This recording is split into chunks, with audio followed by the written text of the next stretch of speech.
All right, we are live for the Professional Casual Fans Podcast, Episode 2. Episode 3, if we're being super technical, after our first episode was a catastrophic failure. There's an argument that the first episode, the official first episode, was a catastrophic failure as well, but you can only go up from here. Yes, How my we dad feeling? gave me harsh critiques. Did he really? Did he It's listen? like you guys kind of just... He did, for a little bit, he said. What did he He say? said halfway through, he was like, he had to do something, but he said it was unstructured, and I was like, Dad, that's the point. Unstructured, yeah.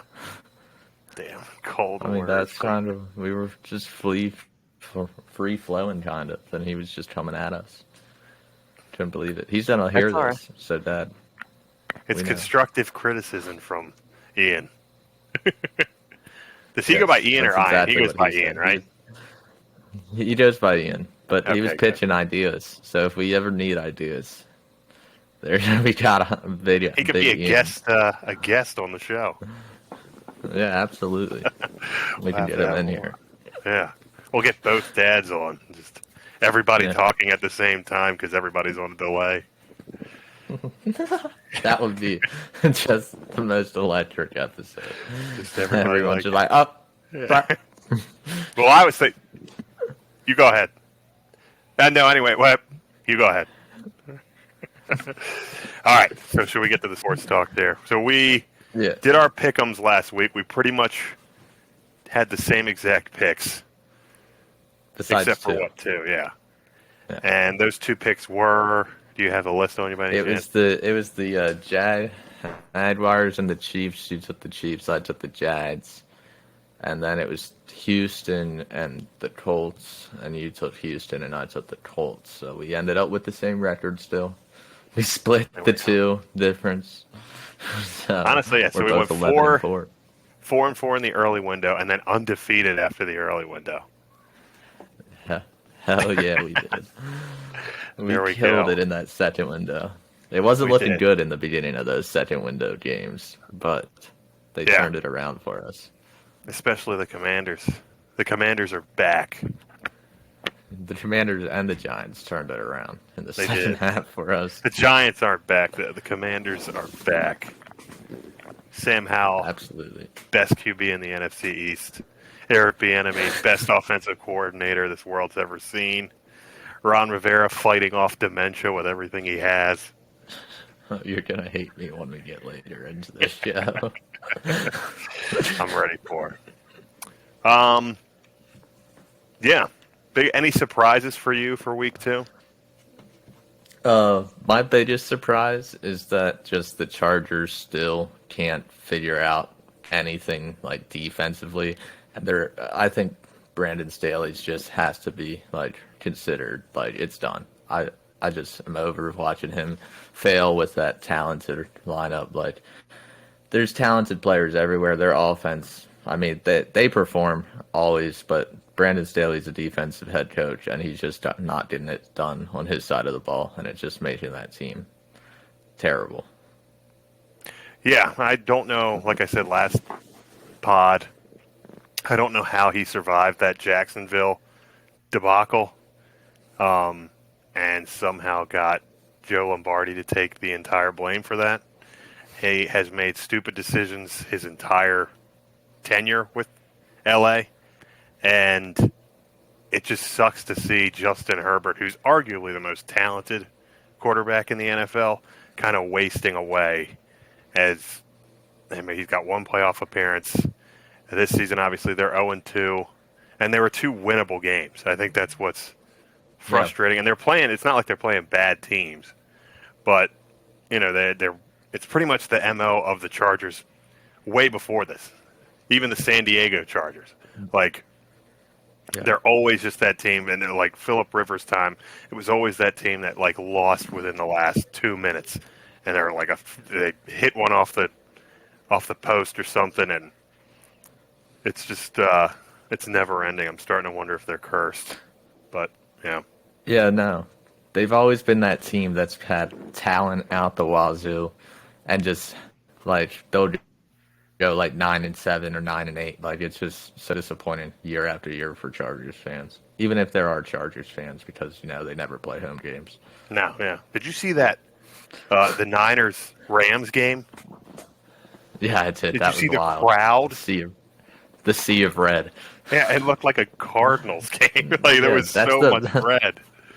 and that's the thing Moses parted right there, man. That was unreal. If I was a Rams fan, I'd be like, why are we even playing this game? Like, we're gonna get booed out of our own stadium.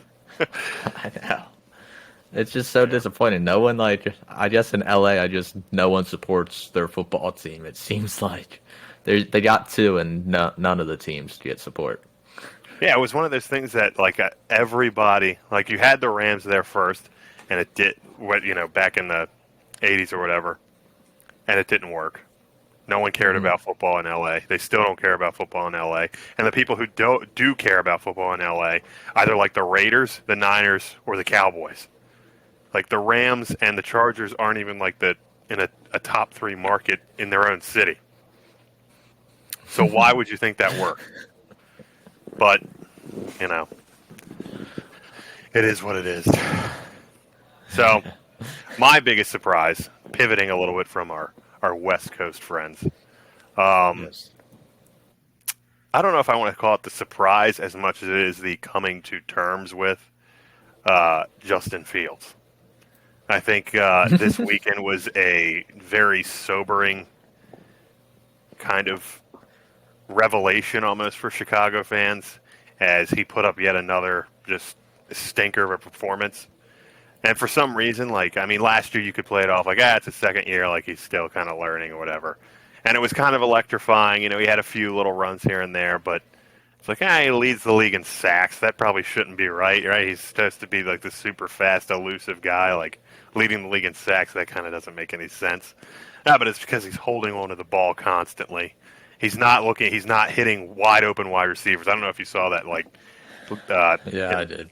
against Tampa. They had, I think it was it Claypool just streaming That across the seam middle. route, he just had that. I don't know who it was, but he had that seam route wide open. And there were 3 defenders on that crosser route, but a good quarterback could fit it in that window. He's got the arm too, like that. It's not like a arm strength. Just throw it in there.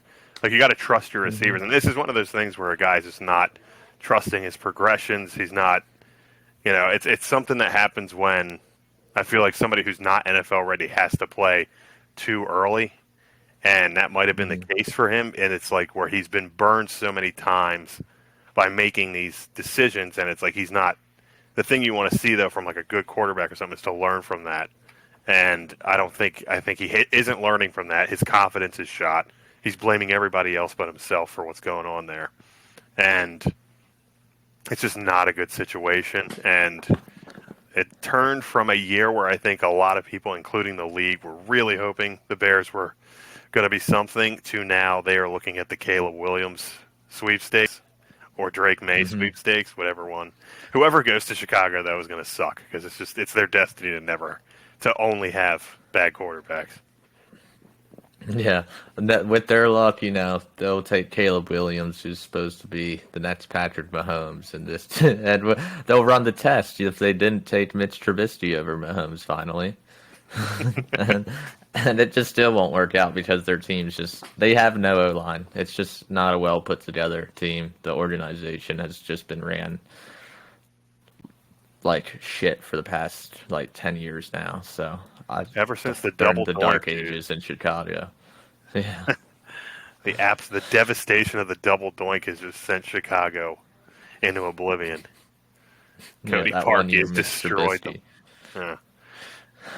Cody Parkey has killed Chief Keef. Murder. But that team, I remember I picked that team to go to the Super Bowl. That Chicago team, I thought they had it. Trubisky wasn't playing great, but he was playing good enough. That defense was They had a incredible. good defense. Khalil Mack was arguably the MVP of that season. And, they were playing great football. And honestly, you do wonder if that field goal goes through, what happens. But it's shoulda, woulda, coulda. Yeah. Losing to Big Dick Nick, though. Can't be mad. No. Yeah, can't be mad at all. Just by the Eagles, like were honestly like I remember I have a lot of Eagle friends who were just like baffled by like it was like they stumbled into the playoffs sort of. They were like kind of like hey, and then they won that game, and then it was just like we're going to the Super Bowl. We're going to the We're fucking Super repeating. Bowl. Big Dick Nick, and they didn't. All right, so we got some rookie QBs stumbling out of the gate. Justin Fields not the only guy who's. I mean, they're still under the excuse that they're rookie QBs, but They've looked better than Justin Fields. yes, specifically CJ Most of them. Stroud. Yeah, I Yes. think Stroud's actually looked okay. It's been, as with any kind of rookie quarterback performance, it's kind of clunky, but I'd say out of all the rookie quarterbacks right now, he's probably the one who's looking the most put together, despite his Wonderlink score. Now, the one knock I do have on Stroud, though, is that most of his yards are coming like after his team's fallen down a lot. So I feel like the defenses are playing a little softer on defense, Yeah. loosening up, opening up more spots for receivers to find open space. So that could be a part of it. But he has been he put up big numbers against the Colts. I think it was like 380 yards or something like that. So that was nice to see. Anthony Richardson, I thought, also looked good early in that game before the injury. Before getting clocked. So, yeah. But that's just one of he can't play like the style that the Colts have them playing right now. He cannot do that. Oh, they're asking him to be the pass and run game. Yeah, like it's just not working. And it's like unless you want It's him not to, possible. yeah, This ain't 1930s. exactly. Yeah, and it's like I don't know if you really want to go down the route of like Cam Newton, like if you want him to work him like Cam Newton. But I mean, you saw Cam just dropped off once the injuries kind of started catching up, and I do agree he has looked good. But I've liked what I've seen from Stroud. I thought that Ravens game he actually played well enough. I mean, they were in the game for a while. I don't know. That was more so the Ravens just kind of stepping on their own, dick, rather than Stroud trying to actually challenge them. But I mean, no interception so far. That'll obviously change, but that's more so than what he can say for his counterparts and rocking a 91 passer rating right now. So not too bad. Yeah. Stroud's looking good. No. Bryce Young running for his life, though. Yeah. Bryce Young just got it rough in Carolina right now. Yeah, Carolina has the sobering thought of like, we got Bryce Young, but we traded our only wide receiver. What did you give up? It's that Thanos meme. Exactly. Yeah. Everything. Everything. Thanos is wearing an Adam Thielen jersey. Yeah. That's a wild philosophy, just to be like, all right, we're going to roll with Adam Thielen as wide receiver number one, the 30, he's like 34, 35 at this point, white wide receiver. He's got grit. He's got hustle and grit. He's got out that there. veteran presence that we're going to want, from.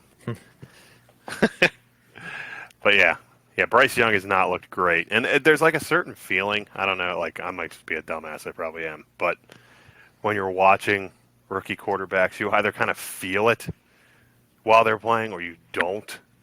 And with Bryce Young, it's like you just don't really feel it. Like I don't feel like he's showing any kind of like poise necessarily. He's obviously very undersized, both like actual height and just stature. But I mean, he's only 2 games in. I don't want to like completely bash him just yet, but I think there's just a lot left to be desired. Yeah. He did face a really hard New Orleans. I'm not going to give up. Though. I'm not going to give up on the Bryce Young bandwagon yet because I did say he was going to be the best quarterback out of this draft, so I got to roll with my boy until I give him 2 years. If it's not somewhat solid by the end of year 2, because I mean he is in a rough situation with Carolina. Doesn't have the weapons really. Doesn't have the protection. He really has to do a lot for that offense. I mean, they tried making it easier with Miles Sanders, adding him to be some sort of a run game, but I don't really think Miles Sanders is that great of a running back. I think the Eagles' O-line was much for his success. So I just see a big. He has a lot to do to carry that team. Yeah, So their I'll give him time. their offensive roster is rough. Their defense actually has some pieces, and you Talent. wonder, Yeah. like, I don't know if Brian Burns will make it through the season. There, I kind of wonder if they're going to trade him off. But I mean, they still, they had what's his name, Frankie Louvu's actually a pretty good linebacker, and C.J. Horn. Is this his second year, right? Second or third. Or J.C. Horn, not C.J. Yeah, JC. Yeah, and They got C.J. Henderson, but he hasn't looked too well. no. Yeah, but I mean, defensively, though, I think that will keep them like it did last night. Kind of kept them in that game against the Saints. For some reason, people are. I think we had this conversation already, but super high on the Saints, and their defense is really good. They got. I mean, Michael Thomas. It's insane to see Michael Thomas actually playing. Like you just feel like it's like an apparition, and like you forget that he was at one point, not even 3 years ago, considered like one of the top 5 receivers in the league, if not the best. It just goes to show you what losing Drew Brees does for your reputation, and also just being an absolute baby about everything. Yeah. Well, as we said last time I talked about this, I am one of those people that have been high on the Saints because I like their weapons. They got a solid team after Kamara comes back from suspension. I feel that opens up even more for the pass game because Kamara's a weapon out of the backfield, and he's just a threat running the ball. I mean, he has to be like top 5 in rush yards over the past like 5 seasons. He's been crazy productive in that position. Yeah, just catching out of the backfield, he's huge. And I mean, obviously, Chris Olave is who he is. We have to get And that to new dude, a what's little his name? Shahid or whatever. Rashid Yeah, Shaheed. Rahid. Yeah, that dude's been Yeah, going crazy. yeah, he's good. But we'll have to talk about later in the trade a little interesting piece on Chris Olave. Do you remember how the Saints acquired Chris Olave? Did they trade up or something with the Eagles, right? No, they traded up with the Washington Commanders, actually. With the Commanders? They traded up to get Olave. The Commanders traded back in the first round. And with the picks that the Commanders acquired for Chris Olave, they drafted Jahan Dotson, Brian Robinson Jr., Sam Howell, and Cole Turner. Yeah, So that the is future of your offense. their entire offense basically got exchanged for Chris Olave. Now, a lot of Saints fans are probably saying that they would still take that trade. It's a kind of a win-win in a weird way, but I would 10 times over. I think Dotson will end up being better than Olave, to be honest. That is high praise for Jahan Dotson right now. One of the best route runners in the league, man. I'm not biased. I'll respect it because he's I'm your not boy. biased at all. Unbiased. We got unbiased podcast. We both All right. didn't take our team to win last week. I know, yeah. So, speaking of our teams and your sweatshirt that you're currently wearing, Steelers had one of the maybe weirdest wins I've ever seen, but it was also the most ugliest Steelers game. win I've ever seen in my life. Yeah, exactly. That's what everyone will say about that game. That's how it will be remembered. The most Steelers / AFC North football game ever to happen. Some wild, just 2 offenses, both trying not to win a game. Defense balling out on both sides. 2 offenses that seem like It's they just paint. it's their first time on a football field, like a bunch of soccer players were asked to play football and they were just trying to figure it out. But yeah, The thing is, at this point, I'm kind of getting scared because, like, at this point, I don't know if it's Canada or Pickett. That's the scary thing because Pickett has not looked good this year. Like last year, I think he honestly looked better last year in the later stages of the season. Like he was the timing was more down. I feel like with receivers, it just isn't there this season. It feels like. I mean, he missed a couple slants to Pickens. He was thrown behind Calvin Austin a couple times. It was just brutal to watch. But Canada also just dialing up the most basic play calls until he like a basic play call is needed, and then he's like, let's get tricky with it. 3rd and 1, let's run this 3 motion into a read option where Kenny's gonna keep the ball and try getting outside. Like, what is that? Just sneak it at that point. Get basic then. Did you hear? He heard the "Fire Canada" chants from the crowd. He was like, "Oh, Yeah. really? Watch this." Yeah, exactly. They were saying they started chanting it again after the game. We won, and they just started chanting "Fire Canada." That's Like, how you let's know not you're. forget. Let's not forget the point of this game here. Yeah, Kenny Pickett Yeah. looked like he lost the game. Like, he looked dejected walking off the field after that game. Yeah. Well, our offense should be feeling down. They have looked terrible. When your defense outscores you, 14-12, our defense would have beat our offense last night. Yeah. Yeah, it was great. I mean, TJ Watt was like beat red at the end of that game. I was like, this man is like exhausted. This game cost him like the next 4 years of his career. But I mean, you guys had that one, and the crazy thing is like I feel like half of your offensive yards were on that one Pickens play where it was just a busted coverage, and he just bolted through the middle of the field.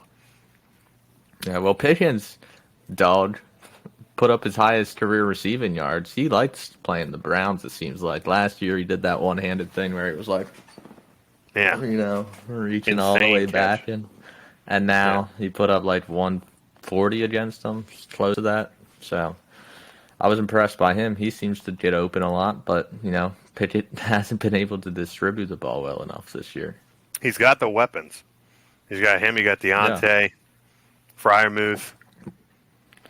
Deontay who's- was hurt, but I do like Allen Robinson and Calvin Austin. Like, Yeah, I feel I like was gonna say, yeah. they both can be dynamic players. I mean, Robinson's more of like your check down guy that's reliable hands, but Austin could literally be such an explosive player. You've seen it on punt returns. Yeah. How long is Deontay out for? I'm not really sure yet. I don't think it was that serious of an injury, but I know he's still questionable for week 3. Even with him, every now and then he gets a case of the dropsies. Oh, Deontay's made a lot of Steelers fans mad over the past 3 years. Yeah. Definitely can be almost a borderline elite receiver, though, when he wants to be. Yeah, All right. he runs like sharp routes. Yeah. He gets open. Yeah, he's quick. Also, one last thing about the Steelers. Alex Highsmith not being talked about much today, but he accounted for 2 touchdowns last night, one on a pick six and one forcing the fumble that TJ Watt recovered and took to the house. So he needs more respect to his name today, I feel like. But Oh, yeah. people are too busy talking about Micah Parsons and how he should be MVP, which makes no sense to me. Yeah, people really want. It's that Cowboys fever, dude. People are just willing Micah Parsons. All he has to do is like make one solo tackle, and they're like, "I've never seen anybody do this before." player of all time on Lawrence Taylor reincarnate. I mean, don't get me Oh my wrong. God. He is a really good He's player. really good.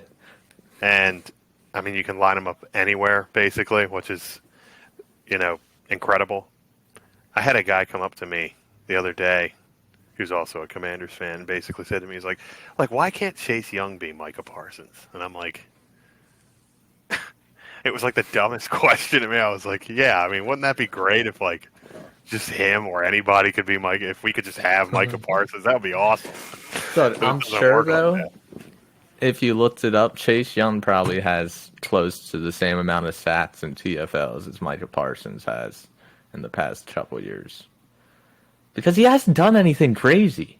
Like, he's not doing crazy numbers. He got like 15 and a half sacks last year. I mean, that's an elite rusher. But, like, TJ Watt put up 22 and a half sacks 2 years ago, and that got so little talk. I'm Yeah. just tired of hearing these Cowboys. Like, they get one good player, and they're just, best player in the league right here. He's the best. I'd take Miles Garrett and T.J. Watt. I'd have to think about it more, but over him any day. I will say, I mean, Chase has been out for basically a year. And when he was healthy 2 years ago, he was struggling. I think the idea of like comparing the two of them is like Chase's. I think a lot of people thought he could be Micah Parsons, like Hmm. with his talent. But he was basically either going to be that or, I mean, he played great on Sunday. But before that, his career has been trending in the Jadeveon Clowney direction, which is not great. But I think the idea of Parsons is that his versatility is what kind of sets him apart from anybody else. Is like he's like I said, you can put him at linebacker, you can put him at end, you can put him on the inside, you can put him out on a tight end, and he's going to be able to do all of those at an elite level. And I mean, he's like kind of the Shohei Ohtani of football in a weird way. I know I'm saying I'm on the riding campaign here too, but he is as the, somebody who's watched him quite a bit because he's tormented my team, and he is quite the player as far as having an effectiveness no matter where he is. He's a weird guy though. Have you ever heard him talk? I've heard like clips and all, but I don't Or he really just like dive too deep in. he like openly admitted on like a pregame show for the Super Bowl that he had a foot fetish. Oh yeah, I did hear about that. Yeah, he is weird, but I don't Somebody know, man. they were He's like, say something weird about you, and he was like, I like feet, and that was it. and I remember that because everyone was like, "What? What you Like, just say?" yeah, you could have just said like, I like chocolate Tootsie Pops, and everybody would have been like, oh. No, he just That's went for the interesting. gusto. Yeah. He just went straight for his sexual kink. He was like, "Feet." Dude, but that's what sets him apart, man. He's bold. He doesn't care. He's open about his sexuality. He doesn't give a shit. Yeah, it's like LT back in the day. He used to just take a little of that butter sugar and then just go wild. And now,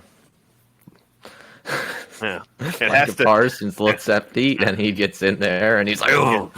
He takes a sniff and he's ready to roll. Didn't Lawrence Taylor? He had some underage charges against him too, didn't he? I don't I want to talk down on the man, but have no clue about. I don't know about that. I'm pretty Haven't sure he paid was too dating much like a attention to 15-year-old Lawrence or Taylor something. in a while. Not Oh LaDainian no! Tomlinson. Yeah, Lawrence Oh Taylor. no! All right, moving on from that. All right, to my boys. The Commanders had quite the roller coaster ride. Dare I say the most entertaining game of the afternoon slate, falling behind 21-3 to Russ and Broncos Nation, who were riding. They were riding as hard as they've ever rode before. Russ was gripping onto the horse and just, yeah, yeah. They were going. Special teams was clicking for him. He had a few deep passes to Marvin Mims. Marvin Mims had a really good punt return on us. And then on a scramble, Jamin Davis jars the ball loose. And the Commanders get the ball about midfield. And from then on, it was like a little bit of time before halftime. And from that moment on, the Commanders just rolled. Howell looked sharp. He was running the offense. He wasn't holding the ball too long. He had an absolute dime of a touchdown to Terry McLaurin. And it was a incredible comeback. Final score 35-33. Now, the end of that game was not so fun for me and other Commanders fans as Russ threw that Hail Mary to come within 2 points. The Commanders had a clear defensive pass interference that wasn't called, and they somehow end up coming at a mile high 2-0. But the biggest story to me of that whole thing was, and this is being a Commanders fan aside, is how Sam Howell seems to look the part. And Eric Bieniemy is having this offense just booming. After a slow week one, they came out this week. They were able to get the running game going. He used the screen game to absolute masterclass, and they really were almost unstoppable for that second half. Like besides a few mistakes, I was very impressed with them. Yeah, yeah. After falling down 21-3, I really did think the game was over for the Commanders. I didn't have much hope. I had a bet on them, and I was feeling down on that. I was like, damn, that's over.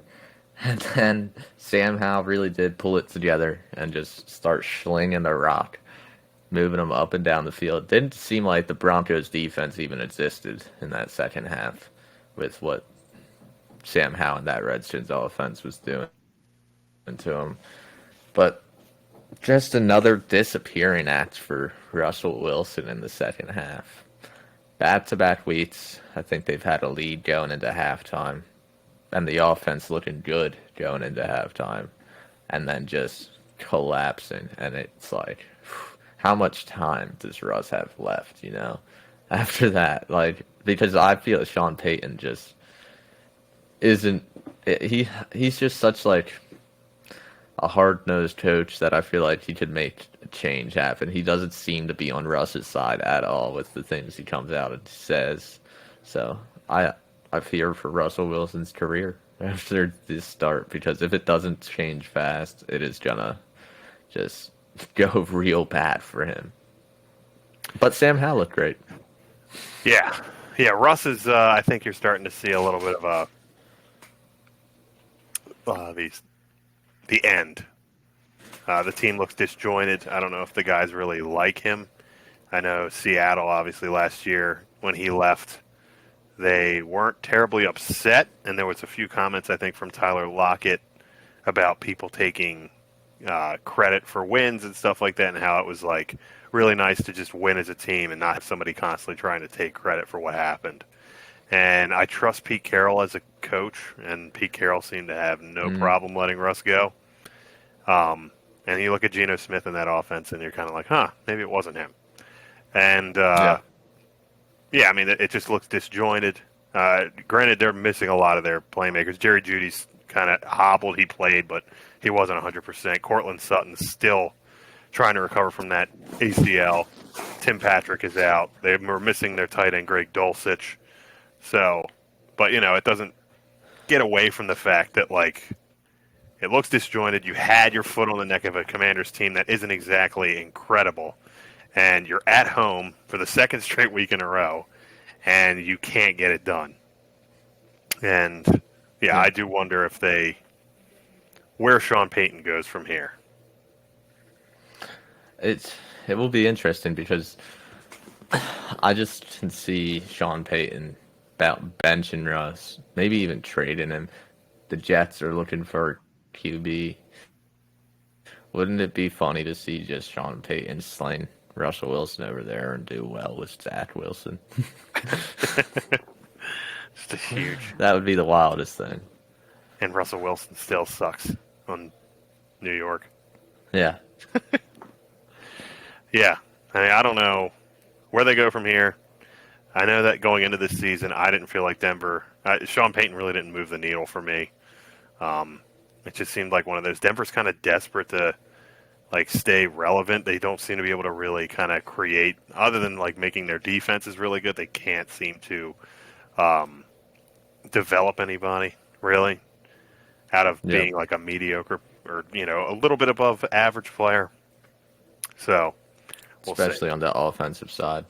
Yeah, defense they're still solid, and Patrick Surtain is a top 5 corner. Yeah, that's what we were all thinking going into this year, but I don't know, man. They've seemed flimsy with Jimmy Garoppolo being able to move the ball against them too, which was interesting to me. I know they didn't put up a lot of points in that Raiders game, but still, something about that defense is feeling off to me also. Mm-hmm. And they're dealing with secondary issues too, other than Surtain. Kareem they got Jackson that dude just going for heads. Yeah, Kareem Jackson is somehow still in the league. This has to be his 17th or 18th year in the league. And for some reason this year he decided, I'm just going to start going for heads. Last week he had a big hit, and this week he knocks Logan. Logan Thomas somehow hangs onto the ball for a touchdown. but just a clear, like, play is over, touchdown is scored, and he just goes straight crown of his helmet right Yeah. into Logan Thomas's face. He was Yeah. ejected. I think a suspension is coming his way because that's not football. That's just a dirty play. Before we get to our next topic, talking about suspensions, I do want to bring this up. I've seen a lot of people saying this today after Nick Chubb's injury. Very bad injury last night in the Steelers Browns game. Nick Chubb blew out his entire leg because Minka Fitzpatrick had a low hit. I have seen people calling it dirty online and calling for suspensions, and I just don't see how that's possible. I want to see your view on this. Yeah, I literally, when that play happened, I said to my brother, I was like, it just feels like everybody. I've seen more plays in this first 2 weeks of guys who are just kind of like just not really showing any regard for anybody else on the field. Like, there's just been so many big hits, so many like things that I like borderline dirty hits. Like last week in the Commanders game, like Howell was hit when he was clearly out of bounds like 3 times. Like, it just seems like there is like this kind of recklessness to the league, and maybe it's just the first few weeks it'll kind of die out. But I didn't think that was a dirty play as much as like he did go pretty low. I'll say that. But Nick Chubb's a big guy, Yeah. so That's undercutting my him thing at is the I've seen that tackle 100 times. yeah. And nothing's happened. Like, I've seen that tackle. Safety comes flying in. Hit. That was a Troy Polamalu classic. Yeah. Safety comes flying in, chops just the legs out of the running back. And it was more Caught like him at the a wrong time. freak accident. Yeah. Like his cleat got stuck. Whenever that happened, that's what happened to Dak on that when he like snapped his leg. And when your cleat gets stuck like that and the guy's falling into it, like nothing good is going to happen. It's really unfortunate for Chubb. It's the same leg that he destroyed. I think he, like almost every ligament he tore in his knee when he was at Georgia, the same knee. So you kind of wonder where his career goes from here, Yeah. because that is going to be a grueling rehab. And just hope for the best for him because he is one of the best running backs when he's fully healthy. If anyone's going to be able to come back from that injury twice, it is Nick Chubb. That dude is just a workaholic, and you can tell. He just puts his head down and grinds. You never hear anything bad about Nick Chubb. There's never any like scandalous shit around Nick Chubb. He's just a solid player all around. He was honestly, to me, the best running back in the league for like the past 4 years. So it's devastating to see him, go down like that. He's just a good, solid Chubb. Yeah. And when you see a The good, chubby solid one. Chubb, yeah, Yeah. seeing a good, 50%er. solid Chubb just makes you feel good, Yeah. All right, moving Mr. 50%er. All right, so we got some 2-0 teams. We got some 0-2 teams. We've got some surprise 2-0 teams. We have some surprise 0-2 teams. I have a feeling we're going to say the same thing for our strongest 0-2 team. But who do you think is the weakest 2-0 team? This one was tough. I was looking at the standings and I was like, oh, is Andy going to hate me today or am I going to choose the other team? But I chose the Commanders, I'm not going to lie. I did like their performance against the Broncos. Sam Howell looked impressive, but I need more games from Sam Howell like that to trust that offense more. I don't know. I just feel like the Falcons have more threats at receiver. I know you're not going to agree with me there. I think Kyle Pitts is a weapon at tight end. Him and Drake London are just the two reasons receiver-wise I said they probably have more talent. I know Terry McLaurin is a stud, but I don't have too much faith in your other guys. I know you're high on Jahan Dotson, like you said, going to be better than Chris Olave. And also, Bijan Robinson's just been a stud, so that was basically the separating factor. Just Bijan Robinson being elite last week against the Packers. And I think the Packers are a better team than the Broncos in general. So I like that one more. So I went with the Commanders as my weakest 2-0 team. Yeah, yeah, I can see where you're coming from because I was kind of debating between the same two teams.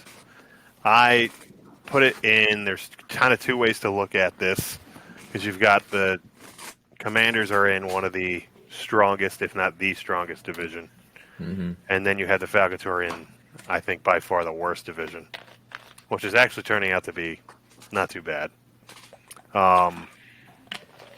But I, Desmond Ritter is in the same situation as Howell, but Hmm. I think you kind of have like McLaurin. I think is better than Drake London. Yeah. Kyle Pitts is all has all the potential in the world to be really good, but he never seems to actually show it. Like as far as like getting the ball consistently, and they need to get him the ball more consistently before I'm kind of like able to call him like a legit X factor.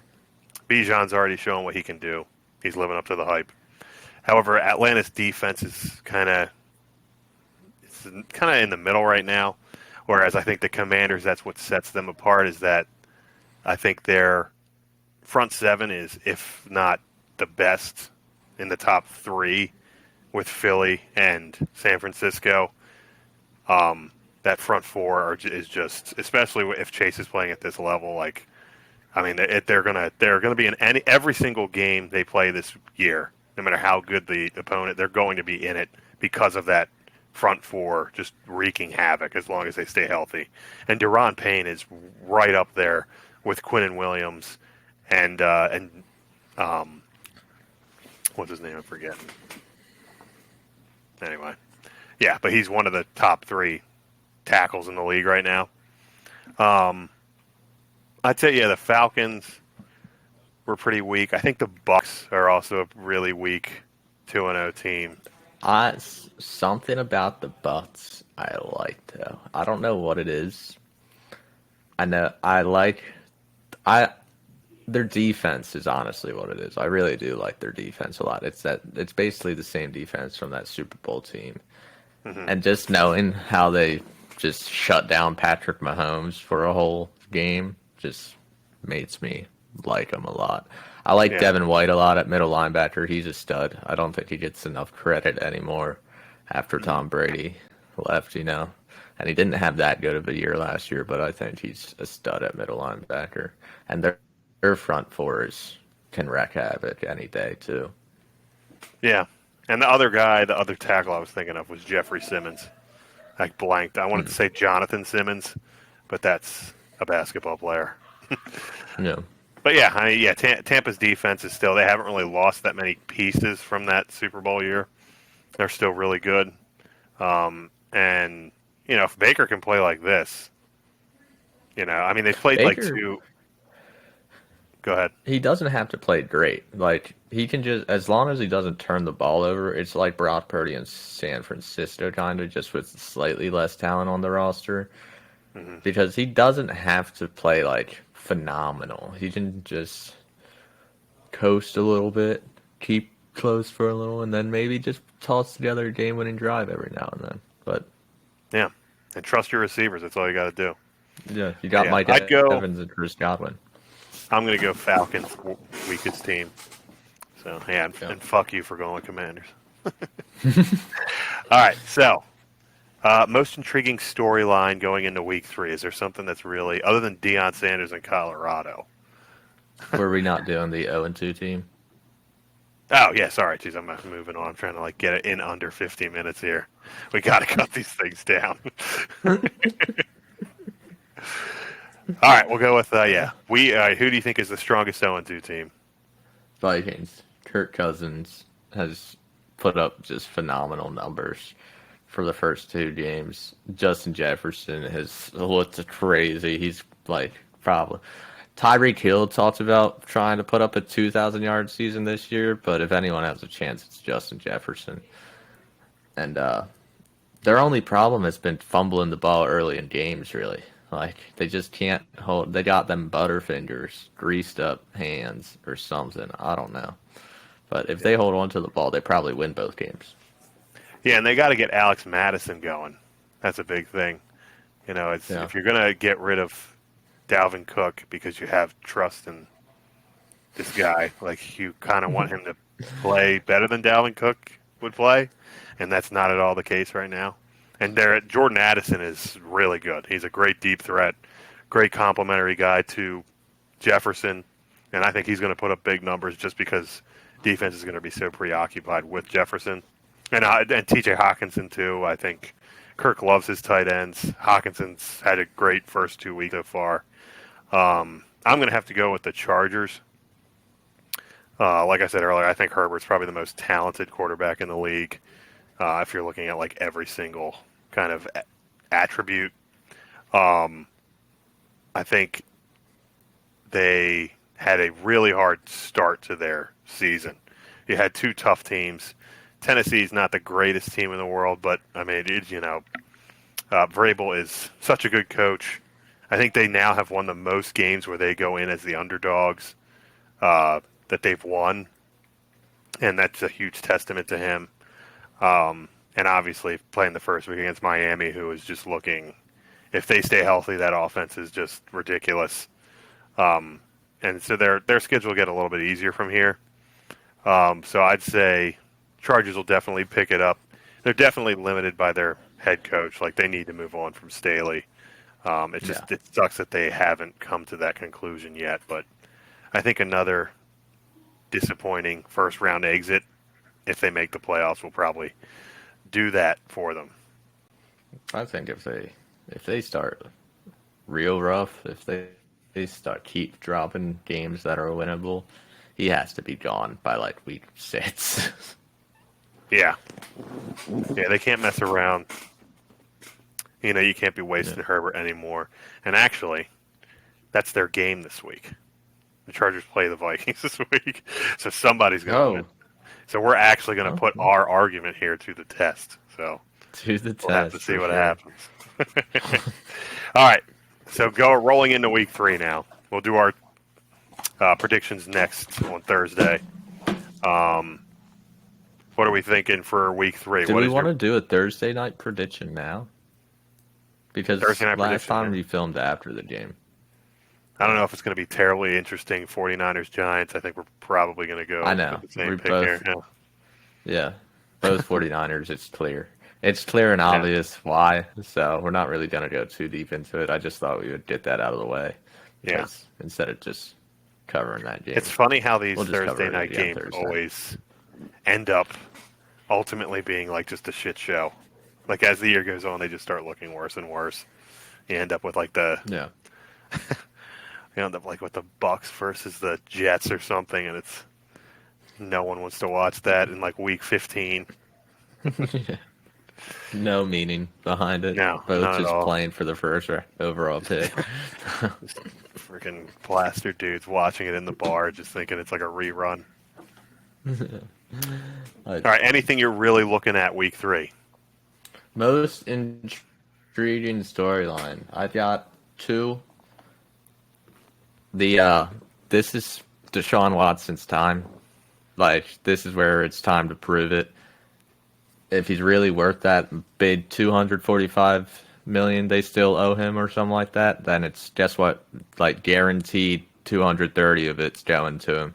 So this is the time where we all see if he's worth the money.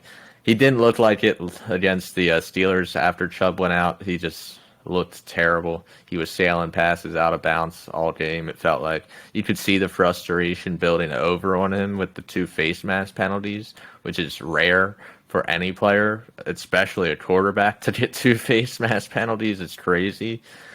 So we're really going to see the team's going to be on his shoulders without Chubb there. So with no run game, which has been their identity for years now, it's all on Deshaun's shoulders to prove that they made the right decision.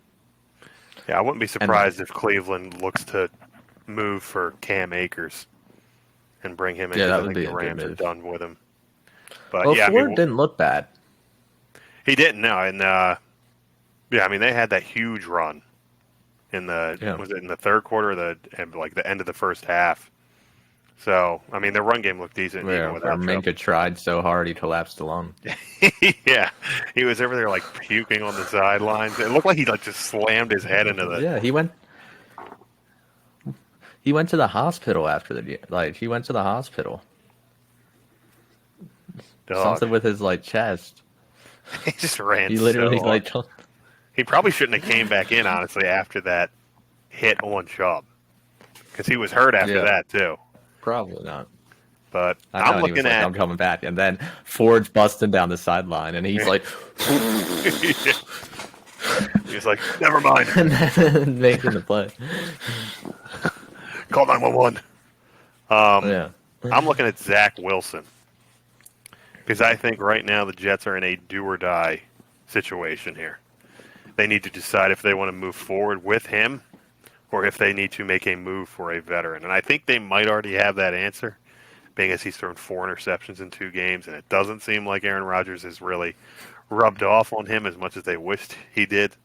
But that defense is ready to contend. That offense has the weapons to obviously contend. So they need to figure out if they need to make a move for somebody now. They're playing the Patriots this week. So you got to see what you got. And yeah. so, yeah, that's what I'm looking at. Does Zach Wilson answer the call? So far, he's never answered the call once. My second. Oh. Yeah, no, he hasn't. That's why my second storyline, it did involve the Jets. But mine was it wasn't around Zach Wilson because I've already given up all faith on the Zach Wilson train. He's not going to be a good quarterback in the NFL. It's just not built for him. But my thing is not Matt Hackett. It's on him now. He has to make the right decisions to And Nathaniel put Hackett. Zach Wilson and Nathaniel Hackett. He has to make the right decisions to keep Zach Wilson out of positions where he can make mistakes. And that includes not getting Breece Hall in there more. He is the most explosive player on that offense right now that doesn't have to rely on Zach Wilson throwing him the ball. And putting Dalvin Cook and having him be your lead back. I like Dalvin Cook, but Breece Hall last year when he was playing was explosive as hell. And he led them to 5 wins before he was injured. So, and he looked explosive week 1. It just made no sense giving him 4 touches against the Cowboys last week, especially when you were in that game for a little bit. He should have been touching the ball more. So, No, I agree. Yeah, I get kind of trying. I'm wondering if they're easing him in just before putting him at a full go. But at this point, your offensive line is not great. Obviously, your quarterback is awful so far. So it's time. Every offensive lineman likes to just go downhill. So the best way to mask one weakness is by just running the ball as much as you can. I don't think Nathaniel Hackett is a great offensive coordinator. That's the problem. He's been masked by Aaron Rodgers his entire career. His greatest attribute is that he's really liked by Aaron Rodgers. So, I don't know if he's going to be able to kind of turn that around. But yeah, I agree. he's Yeah, a you got good to drinking buddy. Exactly. Yeah, and that's all you need, man. It's not about what you know; it's about who you know. Even if you're the offensive coordinator for a fucking football team. But yeah, so we'll see what the Jets do. I don't think they're beating the Patriots, but that is for tomorrow or Thursday. All right, are we ready for some MLB talk real quick before we can wrap it up? Yeah. Wrap it up with some baseball. Notes on MLB for us. So the Mostly O's, some O's. mostly O's, almost all O's. How can you not love them? The Orioles are quickly turning into America's team, I feel like. Yes. I feel like everybody is rallying behind them. I just bought my playoff tickets today, so I've pretty heard pumped. Yankees fans rallying behind us. I've seen that, which is wild. Yeah, dude. Dude, I heard the entire continent of Africa and Costa Rica is actually becoming huge Orioles fans. There's pictures of North Korea's loving it. Yeah, there's actually a picture of Kim Jong-un with a Gunnar Henderson jersey on Yeah. and a foam finger. Don't need to fact check that. We're Nah, telling don't you look only into that, facts yeah. here. They didn't show the photo out here because it's like that how the media works in North Korea. They're not allowed to release it. But the O's But we clinched were their there. Yeah, exactly. He sent us the picture for the pod. He's Kim Jong-un because he is the Un listener that we have. He is the Uno listener that we have. A little Spanish North Korean joke there. All right, so O's clinch a playoff berth on Sunday in exciting fashion. The game had nothing to do with them clinching the berth. They clinched it because the Rangers lost. But an exciting game nonetheless afterwards to keep their 2-game lead and keep the Rays at arm's length in the AL East. It was a big day. O's celebrated like mofos after that game. And rightly and deservingly so, Brandon Hyde's been through the ringer. It's incredible what him and Mike Elias have been able to do. And honestly, with all things considered, it's one of the quickest rebuilds we've ever seen, really. It's one of the most effective rebuilds of all, ever. It just the turn around from being so bad, 2 years ago, to what was it, only 41 wins or something crazy like that? Yeah. And now to maybe pushing for 100 wins this year. Crazy. Yeah, they had 3 straight years of 100-plus losses. And, I mean, Mike Elias, it's incredible to me that people question him at this point. I know that around the trade deadline, everybody's like, do something. And it's I'm very much whatever he does, I trust. And Yeah. I think keeping that farm system, if you look at teams like the Cardinals or the Astros, a big thing is is to just keep your farm system recycling through, keeping guys going.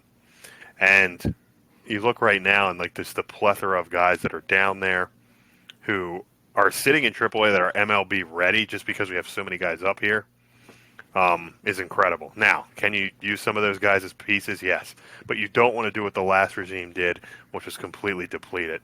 And right now, I mean, you have, obviously, Gunnar is a superstar. Adley's a superstar. Grayson's turning into an ace.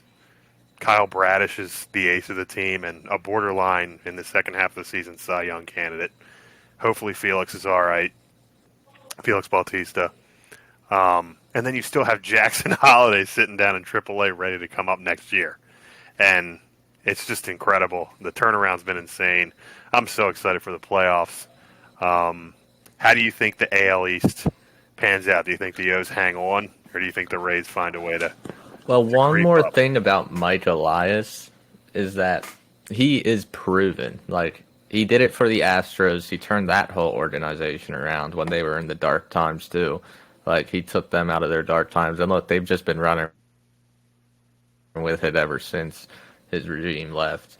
But since he's came to Baltimore, he's made all the right decisions in rebuilding this team. It's been beautiful for us Orioles fans in Maryland. Absolutely. But I do think the O's will hold on to win the division. I took a peek at the schedule looking ahead.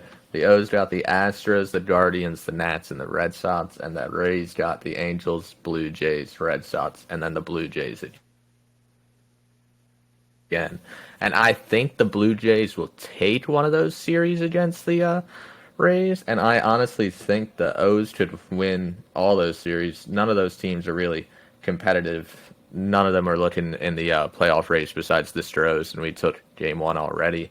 But also, the O's have an advantage because they're already up games on the Rays, and they also have they have 2 extra games to play than the Rays. And they also already own the tiebreaker over the Rays as well, which is huge.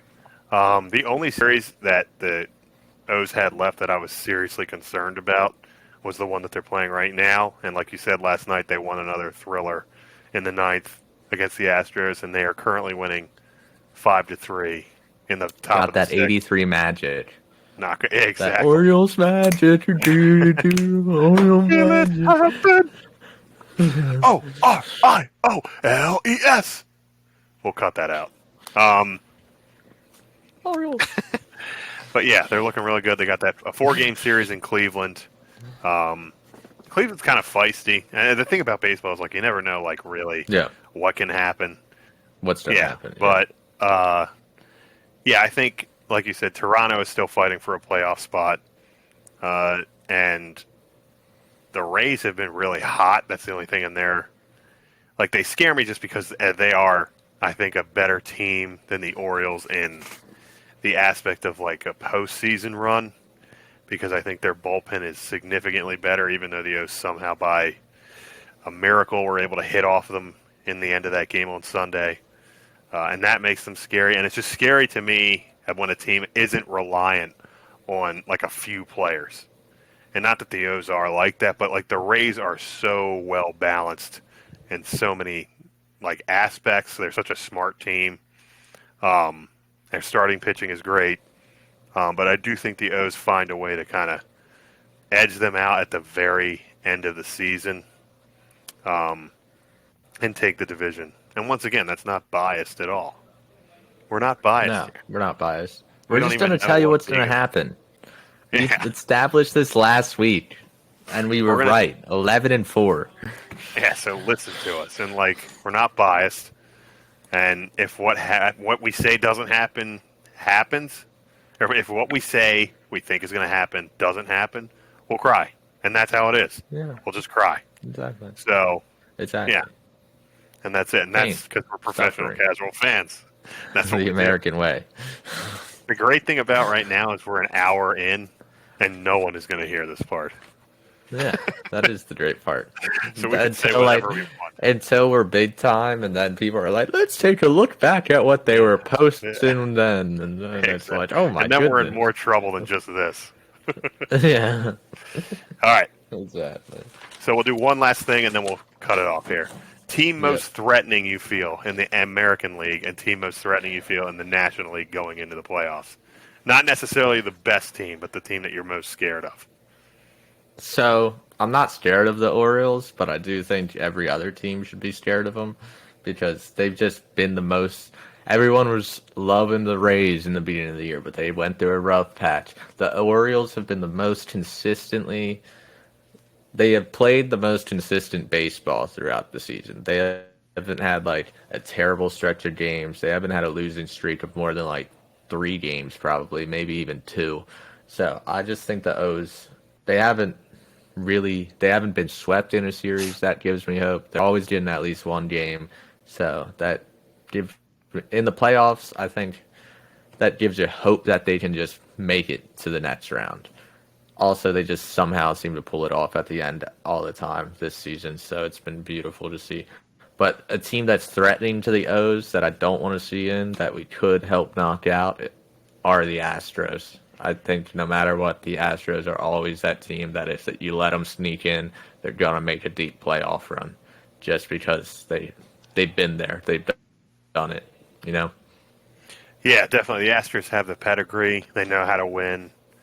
And their bullpen is really good. There's been cracks in it lately, but they'll probably shore that up. The team that I am looking out for in the playoffs is the Astros.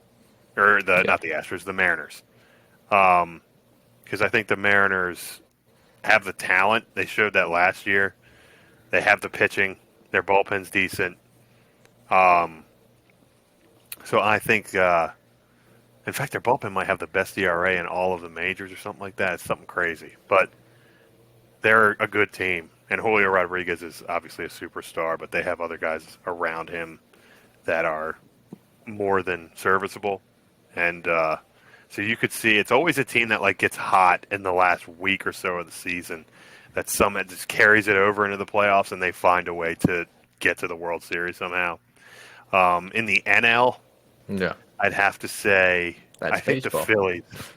That's baseball, yeah. The Phillies are a dangerous team. And they showed that last year as far as just like, I think their clubhouse chemistry, as stupid as that sounds, is like really maybe the best in baseball. Like those guys like love each other. Bryce Harper is just starting to get healthy. He's like really been playing well for them. The power is there still.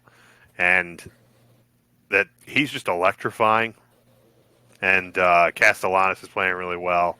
Schwarber is the worst, best baseball player I've ever seen in the fact that he's got more home runs than he does singles right now. He's batting like 190 or something, but he's got 40-some home runs.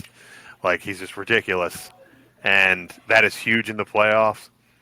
He had a tank last night. Yeah, it was like out of the stadium or something. but they have shown that they are not scared of anybody. They went and beat the Braves last year, and obviously beat the Cardinals in that wild card round. Stumbled against the Astros in the World Series, but I would not be surprised to see the Phillies make another World Series run. Yeah, I like that pick. I'm gonna go real basic here, just because this team's clearly been the best team in baseball all year round. They've just had the most. They have the most talented roster in baseball, I think, and they got the best player in my eyes. Ronald a boom drop. The Braves, they're just, I don't know. They just, every player in that lineup can absolutely rake. And they're just, every team is scared when they're playing the Braves. You're never safe. They're always in it. They can have an 8-run inning anytime. Like, they're just so talented across the board. But So my deep. sleeper team to be afraid of, if you're an NL team, if you're a front, yeah, exactly. If you're a front runner in the NL, be wary of the Brewers. I like their coaching staff. Great I'm counsel. a fan of Craig Counsell. He's a huge coach. He's a huge plus to that team. And their young players in the lineup have been stepping up in key situations. So I do like seeing that. I do like the Brewers a little bit in the NL. They could, yeah. They could surprise some people. They've been due for that because they keep Yeah, they anything always can make the playoffs and then just lose in the first round. So maybe this is the year they don't. Yeah, They got to get yeah, Christian the Yelich year no something one's before expecting it. Yeah, But that's how it always works in baseball. You're like expecting this team to do well, they never do, and then you're like, oh, this is the year they're just in it. That's a solid season for them, and next thing you know, they're going crazy. It's like the Nationals that run they made. yeah. That team was stacked though. Looking back, it's insane that the Nationals. Yeah, I mean, they're looking on the up back, and it up was now, loaded, but no one at the time was looking at it like that. Everyone was like, what the fuck is happening? yeah, and it was like, God damn, they're gonna do it, aren't they? All right, so They had 2% odds at one point. yeah, and then Josh Hader leaving that ball right over the plate for Juan Soto. It all changed from there.